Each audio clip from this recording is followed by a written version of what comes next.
Hola, mi nombre es Ignacio Pérez y junto a Franco Caroca y Alejandro Palma presentaremos la entrega número 4 de Hidráulica Aplicada, Diseño de Desarenador. El organigrama del trabajo es el siguiente. Llamado introducción tenemos qué es un desarenador y qué función cumple. Un desarenador es una obra hidráulica que sirve para separar y remover partículas sólidas de un diámetro mayor a 0,2 milímetros del agua de una boca toma, con el fin de evitar que estas partículas de gran tamaño dañen los equipos mecánicos del sistema e interfieran con la producción de electricidad. Algunos tipos de desarenador son el de flujo horizontal o convencional, el cual es el más utilizado, que tiene una forma rectangular alargada, dependiendo del espacio, en donde las partículas se sedimentan al reducirse la velocidad con que fluye el agua. Esto gracias a que en este tipo de desarenador se ensancha el canal, reduciendo la velocidad y haciendo que aumente la sedimentación en el fondo. Luego tenemos la de flujo vertical, donde el agua va de la parte inferior hacia arriba y las partículas se sedimentan en el fondo mientras que el agua sube. Estas tienen un costo elevado y son utilizadas donde hay poco espacio horizontal. Estas son utilizadas principalmente en tratamiento de aguas residuales. Luego tenemos el de alta tasa, que consiste en una obra hidráulica con un conjunto de tubos circulares, cuadrados, hexagonales o láminas planas paralelas con una cierta inclinación que busca que el agua ascienda con flujo laminar y produzca sedimentación en el fondo. Estas permiten cargas superficiales mayores, son más económicas y ocupan menor espacio. Luego tenemos la del tipo vórtice, que se basa en la formación de un vórtice o remolino, inducido mecánicamente, que captura los sólidos en una torre central de un tanque circular. Esto, gracias al movimiento, las partículas se sedimentan hacia el fondo y las de menor tamaño fluyen con el agua. Su principal ventaja es que la sedimentación es más efectiva. Hola, yo soy Franco Groca y les voy a hablar sobre el diseño de un desarenador. Tenemos que, en primer lugar, tener en cuenta el diámetro de las partículas, la velocidad de escurrimiento de flujo, la velocidad de sedimentación en aguas tranquilas y otros parámetros que ya son directamente del desarenador en sí mismo, como el ancho del desarenador, el largo del mismo, la posterior comprobación de estas dos dimensiones, la longitud de la transición de la salida y la velocidad de flujo de la salida. Y una vez tenemos esto en consideración, podemos empezar con el diseño del desarenador. Pero primero, ¿qué desarenador, cuál de todos los tipos vamos a elegir? Bueno, en nuestro caso vamos a utilizar el desarenador de flujo horizontal, ya que este no interrumpe el flujo del agua y funciona básicamente a través de la disminución de la velocidad de flujo mediante el ensanchamiento del canal mismo. Ahora, ¿por qué vamos a utilizar este? No necesariamente de esta magnitud. Es debido a que como tenemos tan pocas curvas en nuestro emplazamiento, es una muy buena opción, ya que no tenemos ningún impedimento geográfico. Ahora, ¿qué requisitos especiales tenemos que tener en consideración para el diseño del desarenador? Que a continuación va a explicar mi compañero. Primero debemos elegir una turbina de acuerdo a datos como el caudal de diseño de la central y la altura de caída del agua, que son datos que ya hemos obtenido previamente con otras entregas.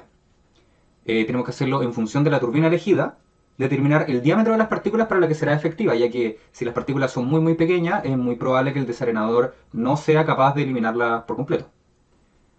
Se debe asegurar que el tiempo de sedimentación sea menor al tiempo de retención de las partículas. Bueno, esto es lógico, ya que si el tiempo de retención de las partículas fuera menor que el tiempo de sedimentación, entonces gran cantidad de estas partículas pasarían por el desarenador y no se cumpliría la función para la cual estamos ejecutando esta obra. Y además se debe determinar la longitud del desarenador para cumplir con lo que acabo de mencionar. Hola, mi nombre es Alejandro Palma y voy a presentar los cálculos para el diseño de un desarenador. En primer lugar, debemos elegir la turbina que vamos a emplear. Esto se va a hacer de acuerdo a la altura de caída, que va a ser 60 metros, ya que la cota de la cámara de carga va a ser de 264 metros y la cota de la sala de máquinas de 204 metros, lo que se diferencia de una altura de caída de 60 metros y con un caudal de diseño de 6,02 metros cúbicos por segundo. Lo podemos intersectar en el gráfico y nos da que podemos usar una turbina tipo Francis o tipo Kaplan. Para nuestro caso, elegiremos una turbina tipo Francis. Para la turbina tipo Francis se debe elegir el diámetro de partículas para realizar el diseño del desarenador. En nuestro caso, como es turbina Francis, es de 0,4 a 1 milímetro.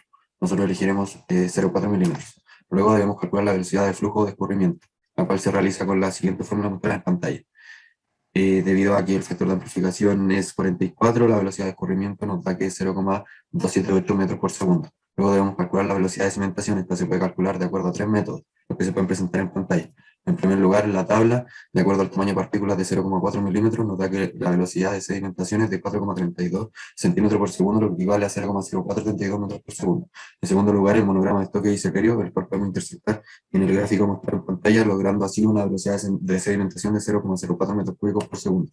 En tercer lugar, tenemos la fórmula de Scott y Fregeni, que se puede ver en pantalla, y de acuerdo a esta fórmula la velocidad de sedimentación nos da de 0,0572 metros cúbicos por segundo.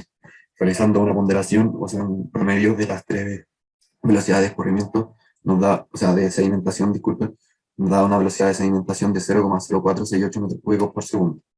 En último lugar, debemos calcular las dimensiones de nuestro desarenador. En primer lugar, calcularemos el ancho. Tenemos que saber que para la relación, o sea, que para el desarenador debe existir una relación entre el ancho y la altura de 2 a 3, por lo que se elegirá una relación de 2,5. Por lo tanto, la base del desarenador va a ser igual a 2,5 veces la altura, ya que el caudal es igual a la velocidad de sedimentación por el área, o sea, velocidad de, si bien dicho, de sedimentación por el área, y el área es base por altura, nos da que una altura de 2,94 metros, de acuerdo a la fórmula mostrada en pantalla, y asimismo una base de 7,35 metros.